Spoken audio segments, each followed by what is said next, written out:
నా చేతులు జోడించి చెప్తున్నాను, మనం ఎవరిని ఉద్రేకంతో ఆవేశంతో వాళ్ళు చచ్చిపోవాలి వీళ్ళు చచ్చిపోవాలి వద్దాక మా అత్త నన్ను బాధిస్తాం, ఈ ముసలిది ఎప్పుడు చచ్చిపోతాం, ఎప్పుడు సచ్చుద్దో ఇది అనకూడదు.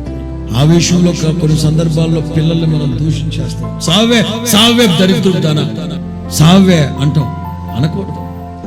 నా ప్రాణం తోడేస్తున్నావు కదా ఏ లారీ కింద పడి సావరాలు అంటుంటారు, అనొచ్చు, అనకూడదు. సందర్భాల్లో మన మాటలే మన మీద. నోవాహు కుటుంబాన్ని అతని పిల్లల్ని ఎవరు ఆశీర్వదించింది? సాక్షాత్తు దేవుడైన యెహోవా నోవాహుని అతని కుమారులను సాక్షాత్తు దేవుడే నిన్ను ఆశీర్వదించాడు.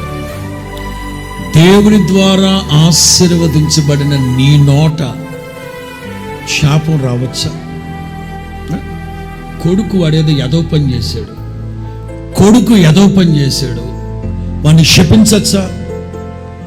శపించచ్చా? కన్న కొడుకుని ఆశీర్వదించబడింది నీ నోట శాపం రావచ్చా?